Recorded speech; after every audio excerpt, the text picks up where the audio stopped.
What's going on, guys? Welcome in. Fast and Furious. Yeah, what a week, man. I mean, it's like everything's just happening so fast right now. Every day is like Christmas. I'm not gonna lie. I probably for the last 2 weeks, every morning, I wake up with like a little giddy and excitement, just because I have no idea what I'm gonna read through in the news threads throughout the day. Because every day is something new. It's not like this day transitioned into like a whole week of discussion on that one thing. Mm-hmm. It's like they can't even keep up with, and these are all like big policy bombs getting dropped left and right all day, every day. Yeah, it's like I can't. I'm in the same boat. I'm like, oh my gosh, I'm reading stuff. And I'm like, wow, and I'm like, wow, that was actually posted 16 hours ago. I'm behind. Yeah. So yeah, no, I'm on the same boat. I mean, I'm not. There's not much to talk about other than all of the insane policy changes, executive orders, politics that are going on right now. Because here's the thing, though, every single one of those decisions, and you correct me if I'm wrong, are swinging the market based on what's going down. They did. They swung it down. They swung it up. And they swung it all the way back up. So we're going to talk about all of that. What the heck are we talking about? There's a lot of stuff going on that Trump, his new administration, Doge, tariffs, border crossings, USAID. I mean, there's Panama, all the cabinet hearings that went down last week and what's actually getting affirmed today or over the course of this week. Obviously, we had the Fed FOMC meeting last week and what went down there, what's going on in the real estate market. Ooh, it's all good stuff. It's all great stuff. I mean, if I can't really tell you bad stuff's going on right now. It's a well, turned a new leaf in these past few weeks. It depends on what side of the aisle you're on. Here's the thing, though. I don't know about. I've talked with a lot of Democrats that aren't like huge Trump fans, but they're liking what they're seeing. Yeah, it's hard not to. It's hard to, if you truly are America first and you're not worried about like every decision that you make is not based on, you know, a small subset of the population, 1% or less, like many of the Biden policies administration was. Most people are going, man, that actually does relate and impact me, my business, or my kids, or our community safety, or whatever it is, right? So anyways, welcome in. We're going to dive into what's been going down. As of today, as we mentioned, Trump that pen has to be smoking because he is just... If it is, people are going to be a little loopy in there. That Sharpies, I think, is what they use, right? Yeah, he is signing like nobody's business. And he's starting off on a good foot. I'll just say that. His approval rating is at an all-time high. All-time high of 52.3. This is according to Real Clear Politics, which is one of the best out there, at least one of the most accurate and unbiased. Sure, yeah. They aren't terrible. They're one of the better ones. One of the better ones. So as of the end of January, the approval rating, let's see, second term job approval, 52.3% approve, 40% disapprove. So that if you're a president, you're getting above 50, you're doing a good job. Yeah, or at least you're doing a good job with the majority of the people, right? If he can get to 60, that means we are in a good place as a country. Yep. And so 2 weeks in, we're seeing just all kinds of borders closed up. Yep. I mean, between tariffs, and we're going to dive into a lot of this stuff, but between tariffs, you got Mexico back down, Panama back down, Colombia back down, Venezuela back down, Canada's doing all kinds of shifting and panicking on their side. You got mass deportations. Hostages have been released and brought back home, which is amazing. DEI programs are getting, canceled, and lots of savings, lots of negligent spending, lots of contracts that have zero impact or benefit to American citizens being cut. Big government is getting reduced to much smaller government. People are taking, severance packages, and I heard like almost 80%. 80%. So you heard the same this morning. Okay, yeah. So about 80% of the. That's a big deal. Oh, that's wonderful. I mean, not only is that a big deal from a financial perspective, but I think at the other side of the coin, it just shows you just how big of waste and the bureaucracy that was in many of these departments, just the downsizing that is happening. I mean, I think there was over 2 million federal employees total. So if this was like an overhaul of every department that existed, 80%, that's 1.6 million people. Dude, they're moving. That would be insane. They're The amount of money that would save after the end of the year, because the savings will be seen after the end of the severance. So starting in December this year, that's crazy. Yeah. That's crazy. Lot of people that were in question from 3-letter agencies are having clearances, restricted. And I'm hearing a lot of people like that are freaking out about this. When you go and do an audit and you audit on as big of an organization as we call the U.S. government, you have to pause some of these things to be able to get in there and start looking under all the areas that you normally can't look under. It's like trying to be a mechanic and get and fix a broken speeding bullet train that's out on the track ripping at 500 miles an hour. It's going to be a lot easier if you bring it back to the station.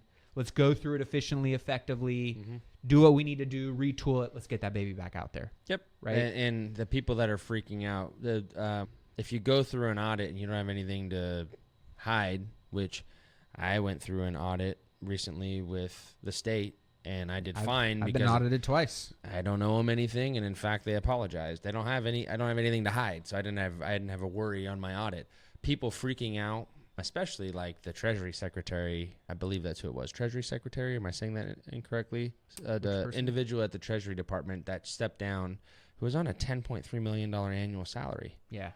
Because they didn't want to submit to an audit. And now the far left, really, moderate Democrats don't seem to be complaining, but the far left is now saying, oh, well, they're going into those departments to steal and to sabotage and to take sensitive information. Yeah. Which is funny. I forget whose quote it was, but it was like, this was in the playbook of tyrants and, you just make up stuff. Well, you say the other side is doing exactly what you're doing, right? Which is essentially what the left administration, they're stealing from American taxpayer dollars. They're releasing sensitive information of our citizens. They're trade secret, like all of this stuff is now starting to get exposed. That's exactly what they were doing for the last 4 years. And we'll dive into some of the, receipts. It's not just, hey, let's talk about it. Now we can see it. Yeah, we can literally see it. I mean, if you aren't on X following Elon Musk's Doge and Elon Musk's repost of some of the stuff, it's out in the open. There is absolute, it's fraud.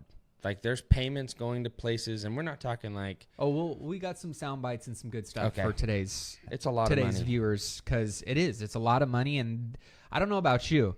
I made a post about this the other day. And it's your money and my money. That's what I was going to say. Oh, sorry. I just was like thinking about that. No, I was like, we've talked about this, you and I, where it's like, I feel it's an honor and a duty for all American citizens to pay their fair share of taxes, whatever that is. That being said, that's if the taxes that we are working our asses off, because depending on your tax bracket, you might be working for a quarter of your year for the government. You might be working sometimes upwards of 45-50% of your year for the government, depending on your tax bracket. If I'm going to work for the government and pay my fair share and do my duty as a citizen, I just want to know that the money that I am working my ass off to give you is going to go to things that are benefiting our country, our states, and our citizens.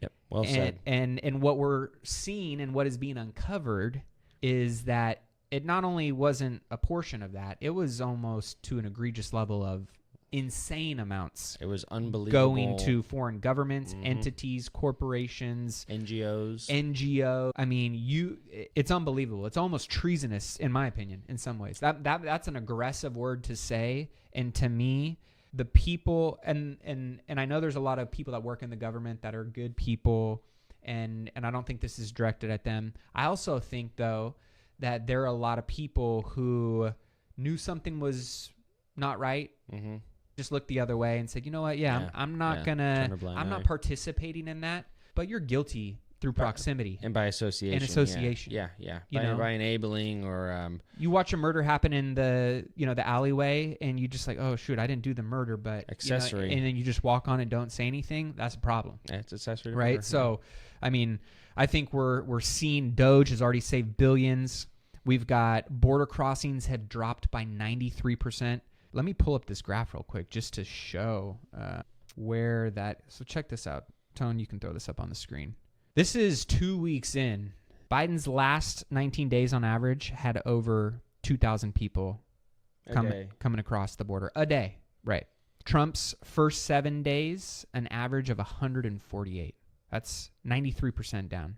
I mean, they know that if they're not going to come in, or they're not going to be able to get in, why would you even bother to come across, right? So, I mean, that in itself is a massive win, right? Just posturing in so many ways from a position of strength and it being non-negotiables in some of these things is already making such a big ripple effect, not just in the U.S., but we're seeing it globally.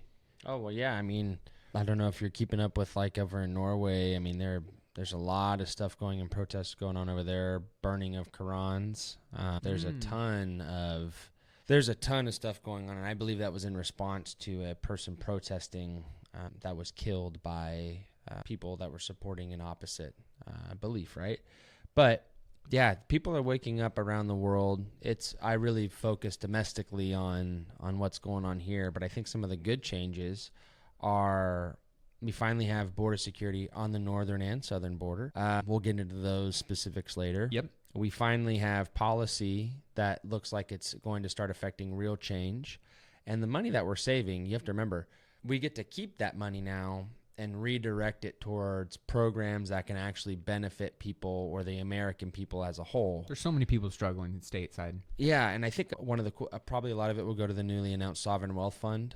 Yeah, we should talk about that. Yeah, that's a lot of people are poo-pooing on that too, but Norway, we were just talking about, they have one of the largest ones in the world. It makes Saudi Arabia's look poo-pooey. It's about $1.8 trillion. Oh, wow. Saudi Arabia's is like $950 billion.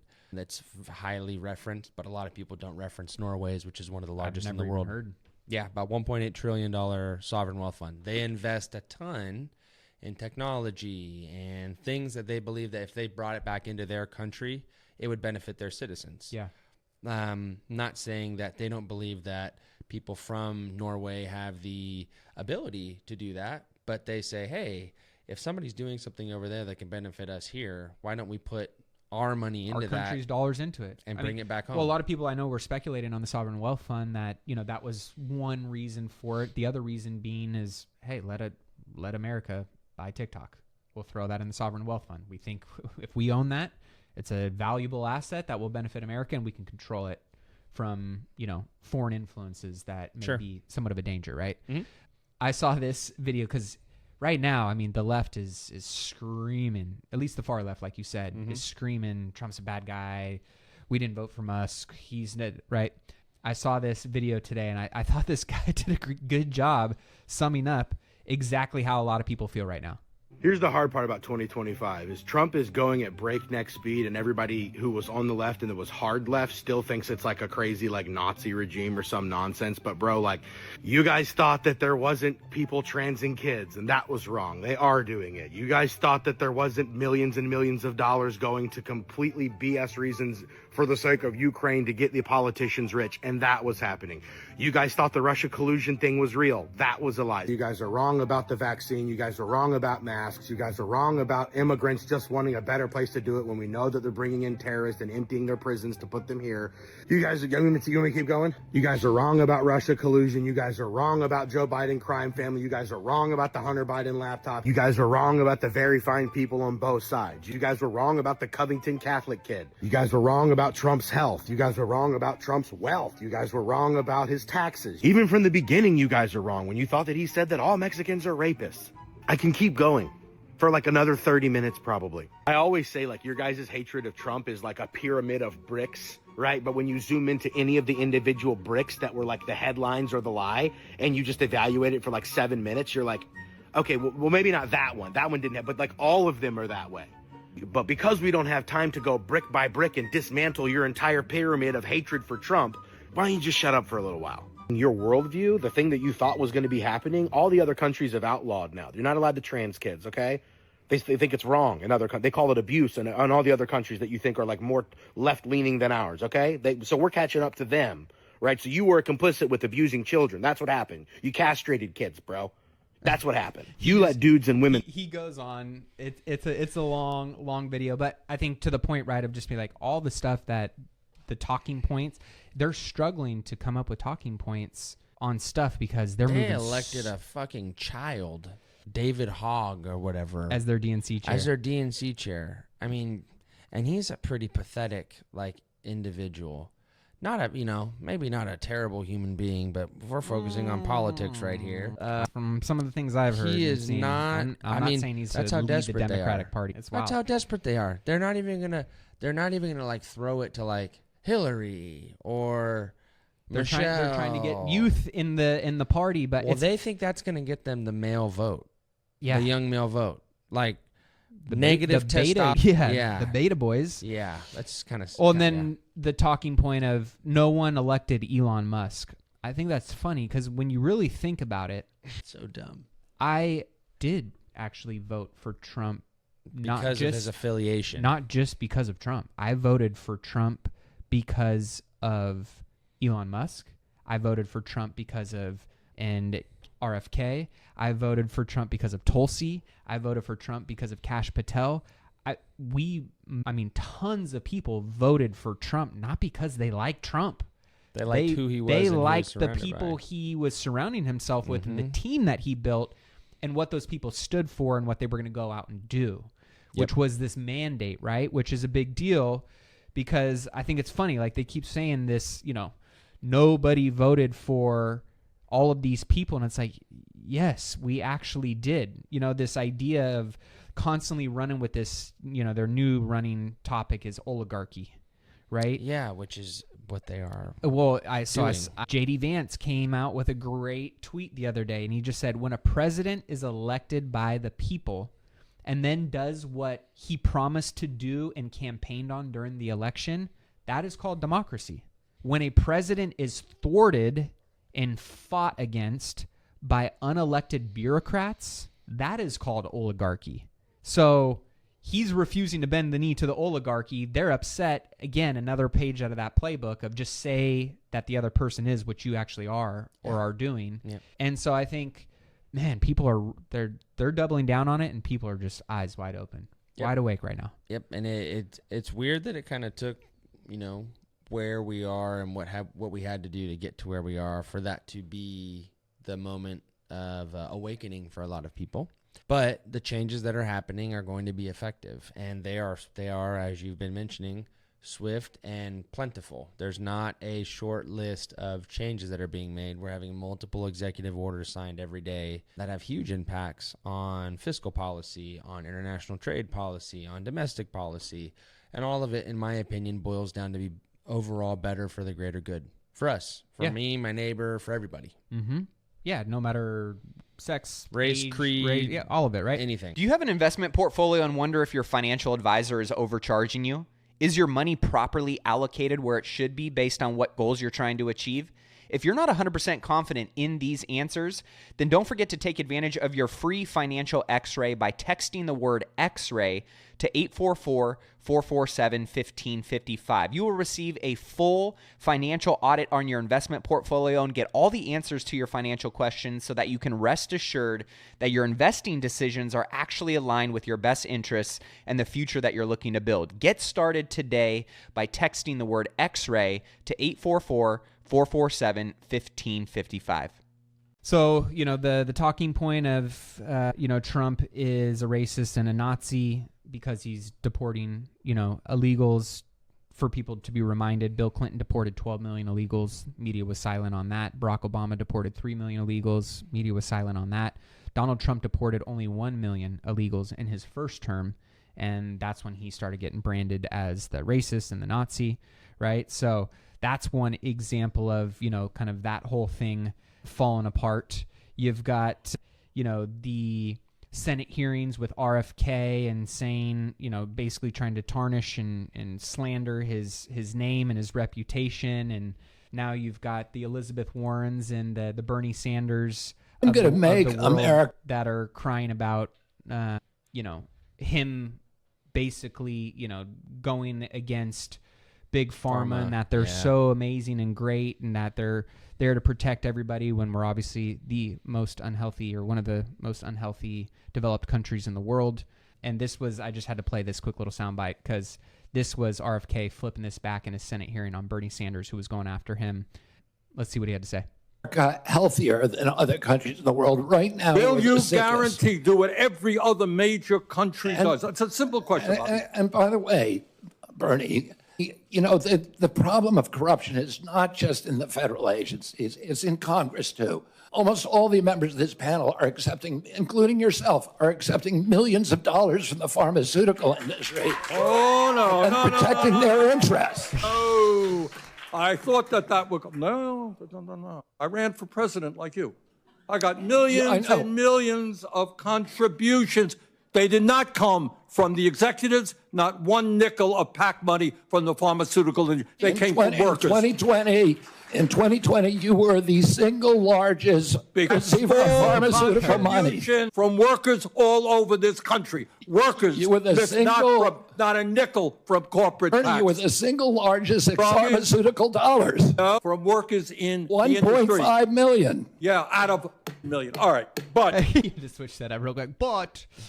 So yeah, I mean, these are the kind of things that make me happy. I love seeing false prophets, fakes, phonies, people who are just pure hypocrites, liars, that are great talking heads, maybe personality-wise are endearing and can make you like them, but behind the scenes, they're just pure snakes. Yep. And unfortunately, Trump is the opposite of that, where, you know, he is candid and brash and says things that really rub people the wrong way, and his delivery can be off sometimes. I think he's improved in a lot of ways. And this is all politicians in many ways, right? But at the end of the day, I'm just excited to see a lot of this corruption. Hopefully this is the actual movement of drain the swamp, right? Yeah. Attack the deep state. It feels like it. It feels the most like it. it's ever been. It didn't feel like this the first term. I'll put it that way. Yeah, I mean it's starting out. So let's shift over to tariffs real quick, because obviously this is stuff that has been impacting the market. Mm-hmm. This is stuff that has been, you know, talked about, that the left is saying is going to be taxes passed back on, and it's going to hurt Americans, and it's going to crush middle class. And tariffs have been around for centuries. Oh, yeah. We've been paying them to other countries for many, many, many years. I think that this is, again, just a lack of education for most people. It's really a lot of one of the downfalls of Americans as a culture is when we talk, we like to think that we're 100% right. And when we talk about anything, we have to be the expert on that. And we can't learn or have discourse. Right. And what a lot of people don't understand is tariffs. So instead of telling people, I don't understand tariffs, I need to learn about it, they want to look cool and talk about tariffs like they understand them. Yeah, happens a ton of real estate, happens in my world, happens with insurance, happens with food. I mean, it happens with everything in our life. Tariffs are not bad. And we pay some of the highest tariffs to countries like Canada and Mexico in the world. I believe we pay them. They have tariffs on our us. goods. Yeah, some of it as high as 250% in Canada. So, like, it's a lack of education to think that us imposing a 25% tariff or a 10% tariff or a 15% tariff is egregiously wrong for one, or has never been done, so there's no precedent for that. Sure, maybe we haven't done it recently or to these trading partners in the past, but they had no problem doing it to us. So sometimes it's best to just take a step back and make sure that we're not talking about things that we don't understand, because most people, and it's okay, don't understand about tariffs. I had to do a ton of research on it. They're really simple. It is. The Democrats' talking points that it does raise costs of those goods is true. If you continue to buy them. I was going to say, correct. So if we were put tariffs on a bottle of bourbon or whiskey made in Canada and a bottle of whiskey made in the United States, and the bottle of whiskey from Canada was 100 and so was the one made in the United States, but now we have a 25% tariff. We're going to do simple math here. It would cost you for the same bottle $125 for that Canadian whiskey. Can you buy it? Yes, you can. But what happens is most people then are dissuaded and will buy other products, and it encourages people to purchase domestically. That's not a bad thing. Yeah, right. Maybe it's a new thing. Maybe we have a different equivalent. But Canada was very quickly to publish a list for their citizens on Canadian equivalents that you could replace the American one of, and we have many options. We have the same thing. I know that doing things in a routine, because I'm a routine type person, is comfortable, and it's great. But we have other options, and especially with Canada, because the majority of things we buy from them are energy. We buy oil and energy from them.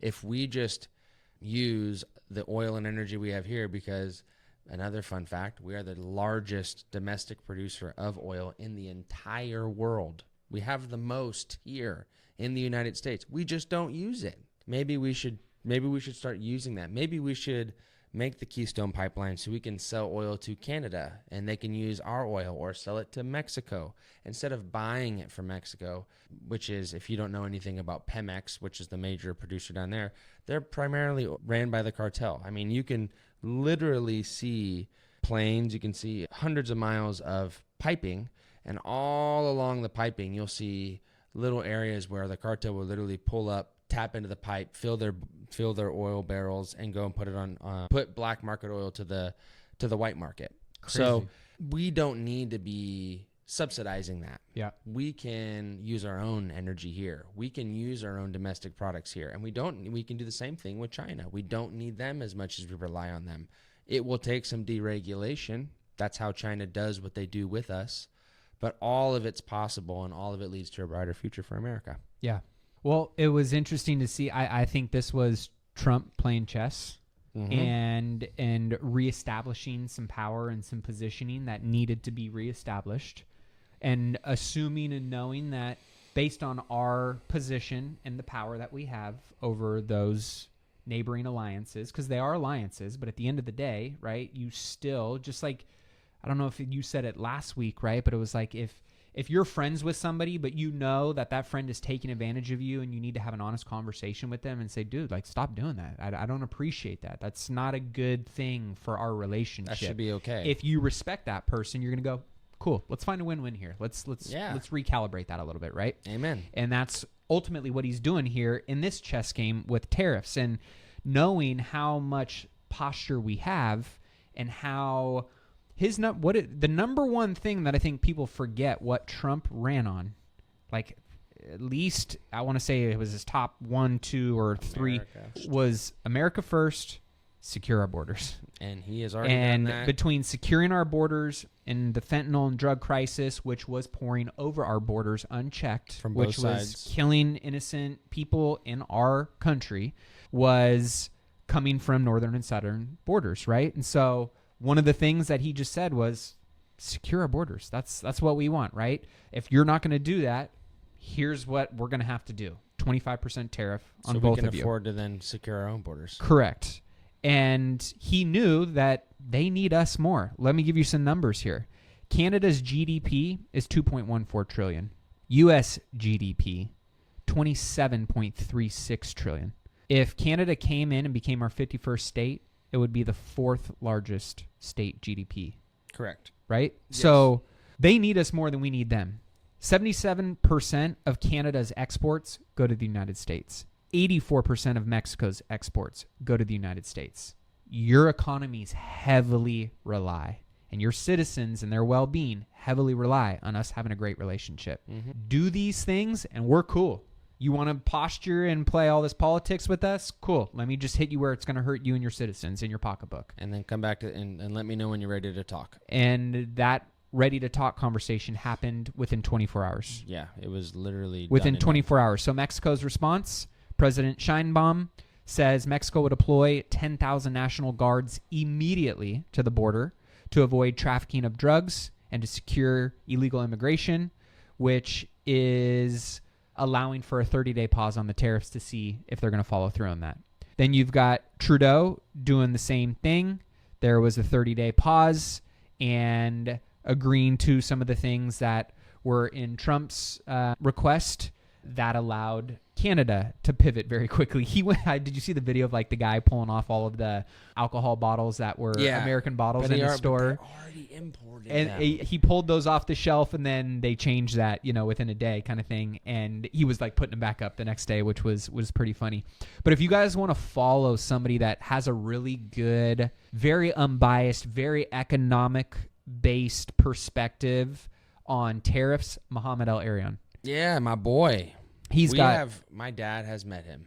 Dude, He's a G. I love how you don't know what side of the aisle he stands on. He just talks straight facts around economics. He's super smart. Brilliant. My dad sits on an advisory council board at Allianz, which is one of the largest insurance companies in the world. They're about third largest wealth manager in the world, so they're huge. They're a financial powerhouse. He sits on the board for them to help them innovate and get ideas from high-level firms, because we are one of the biggest producing firms for them in the United States. We have That's one of awesome. the biggest books of business with them. He is literally awesome, like you're saying, because he's like air. He's so refreshing. Yeah. And like you said, he doesn't typically take a political stance. He's black and white numbers. It's like binary code. Yeah, I can always appreciate people like that. Like, Jamie Dimon does a pretty good job of that. Yeah, right. You got knowing Steven Schwartzman. knowing he's conservative. He's conservative. He still plays fair in the middle, which is what you want your world leaders, massive company CEOs to be able to do well, right? Is to not ostracize or push anybody else outside of this collaborative conversation of saying, hey, we're all in this together. We might have, some differing views here, but like we're all working towards the same thing here. We're Americans. Yeah. Whereas that's the one thing I think most people hate about politics is it's always that group or this side or that side, and you feel like you got to pick. And it's like, man, they do such a good job of tricking people into feeling like we're in opposition if we don't agree eye to eye, right? One country that is obviously the big elephant in the room that has, not as positive of a relationship with us that are our neighbors is China. They've been eerily quiet. Trump put a 10% tariff on them. They responded back late last night, imposing a 15% tariff on the United States for coal and liquefied natural gas. You notice the market response? Yeah, it didn't seem like it moved too much, did it? What does that tell you? I think people are kind of waking up to the fact that China manipulates their currency so much to make their economy or prop it that it's not as big of a financial powerhouse as it bolsters itself to be. And especially right now, China's going through a massive recession. They're in what the opposite of we are in, like deflation is what they're dealing with, but hyper deflation. They have people piling into government securities so fast they can't keep up the yield on them, so they have to keep lowering the yield on that. And that's not a good thing for government bonds, because those bonds get so low that then no foreign countries want to purchase them. So now you're reliant on your domestic. It's just as you can tell, a vicious circle of bad. So I think people are waking up to that. The Belt Road Initiative, that there's the infrastructure program. I think people are realizing that China says one thing and then doesn't ever follow through and do another, where I'm not saying the U.S. is perfect, but typically what we say we're going to do, we do. And I think especially that being the case for this administration. So that's what I think is why people are kind of like, we're not really worried on that, because China is probably the most developed economy that is the most reliant size-wise on us. If we didn't purchase from China, they would not be able to do what they do on a world scale. Now, to be fair, same to us. Yeah, there's a lot of stuff that we get. Yeah, we're very intertwined with them. So if it hurts them, it hurts us, and vice versa. So it's really hard to navigate doing a quote-unquote trade war, trade fight. I'm going to hit you here and you hit me here. It kind of almost pars out. Yeah, El Arion said, the market reaction suggests that the consensus view expects negotiations and some sort of resolution between the two countries. Having said that, it's much more complicated configuration than the U.S., Canada, Mexico situation, being that our economies and politics are much more intertwined than people. Yeah. Yeah, So, heavily. I mean, makes a lot of sense there. Yep. Just to touch on a few points in the market, we had the pause last week. Yep. And I expect probably this meeting in April and the meeting in, we have a meeting in April? March. Meeting in March, meeting in May. We should get January, March. pauses. I think if we get another rate cut, which we will this year, I think the next one's going to come in June. That can change. I mean, that can change wildly over the next 48 hours. It can change over the next 6 months. Who knows? But right now, the market is saying probably midsummer time. Probably going to see a lot of pausing, letting some things kind of work themselves out. I said last week that I thought rates had peaked out, and I'm still in that 10 boat. years down to 4.53. We need to see that sub 4.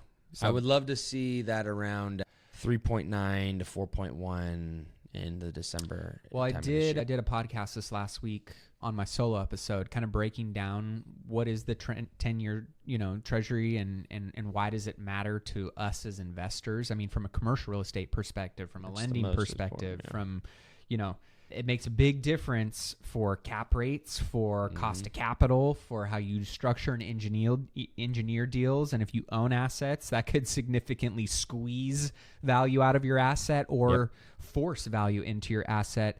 I know it's the same thing in your side of the fence, but just different mechanics. Typically the money supply, which is aggressively loosening.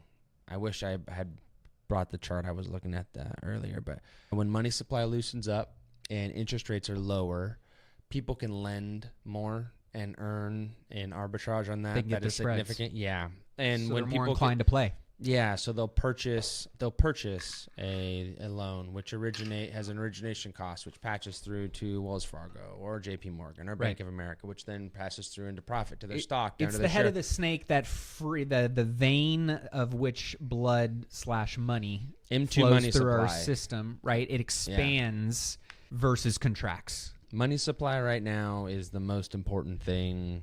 It is the lifeblood of capitalism. Money has to be cheap, especially when we're pretty much all electronic ledger at this point. Yeah. Money needs to be cheap. And I think that if we can get rates down into that zone, which is around where they were in 2019, that would be good. If we can get interest rates on real estate for, not maybe real estate investors, but for everyday home purchasers between 3.5 and 4.5, people can make money and live better. Yeah. Walmart.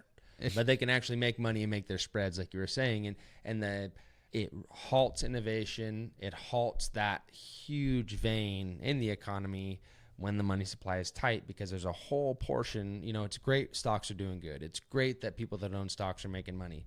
But real estate is a huge component of the U.S. economy. And if it's not in as healthy as a position, not that it's dying, but it's not going up like It's very stocks stagnant, right? Because the cost of capital is so high. Yeah. If it was less, people can make their deals pencil. They will put shovels to dirt. Yeah, That's the bottom line. Yeah. Well, I know that was something that I saw recently. The Home Builders Association of America made a post kind of pleading with Trump about tariffs and talking about how lumber, and building materials. Hey, can you exclude Correct. lumber from these people, please? And the problem is, no, unfortunately, we can't. Yeah. And I think everybody understands what's going on, understands why. I would rather there be a short-term pullback for the next 3 years of the market being up and us having a healthy economy and good policy than to just see the market go up and things that are happening around us not be the best for everybody. You have to give to take, and people constantly want to just take, and not understand that there's a give. Yeah. And this is the give right now. I think it's going to be short-lived based on how quickly things are turning around.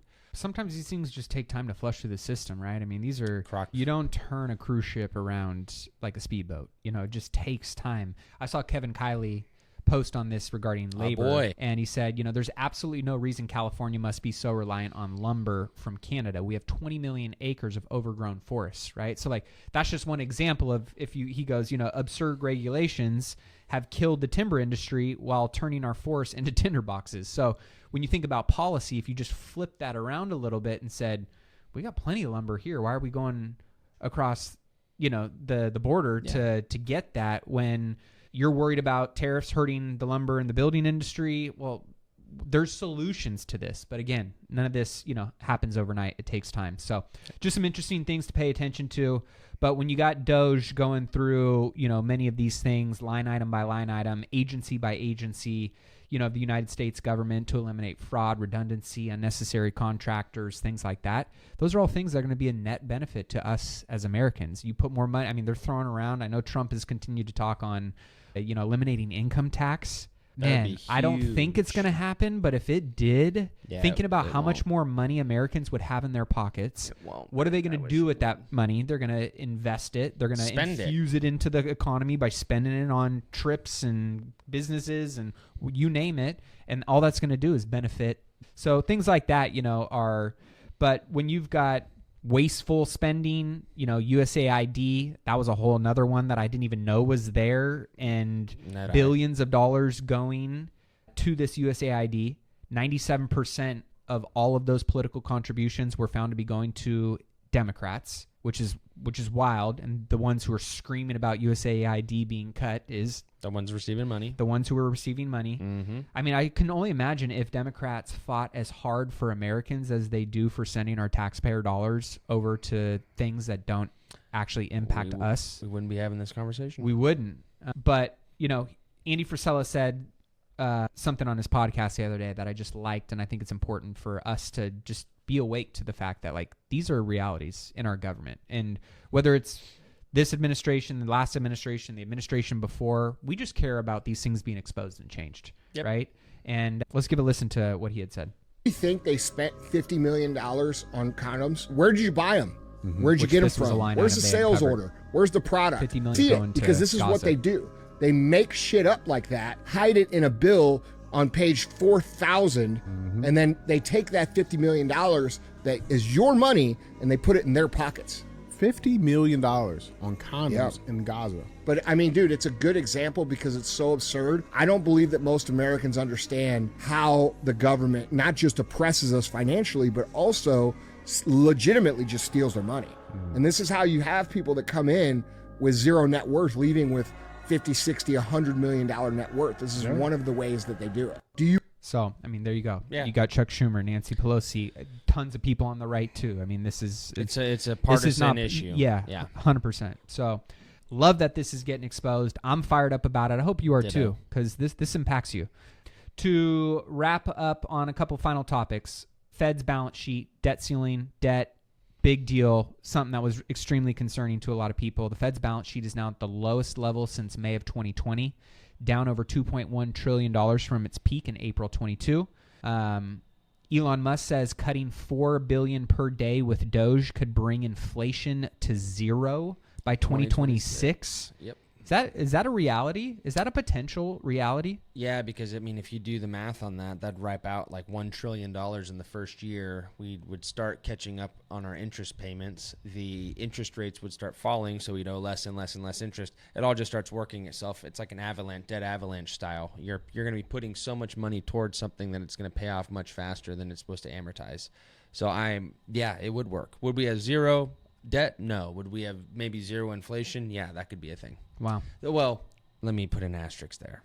There's no such thing as zero inflation. Right. Yeah. Could we have normalized inflation somewhere around 2.5%, 3%? Yes. Yes, we could. That's amazing. Well, this was, we'll wrap up on this today.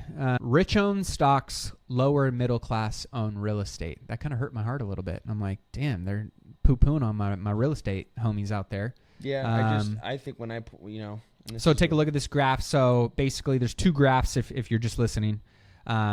The left side, top 1% portfolio of households by wealth allocate 61% of their assets to equities, i.e. the stock market, other, retirements, all kinds of vehicles like that.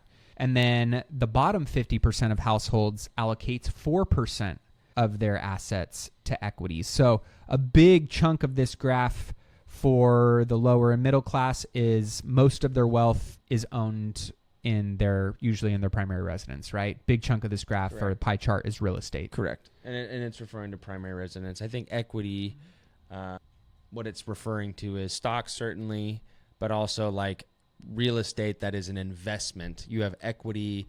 You bought your house for $300,000. It's worth $600,000. So you have $300,000 of equity available there. So it's not just stopping and saying, oh, my primary residence, that's my investment. I'm not going to do anything else because I capped out my cash flow on. Right.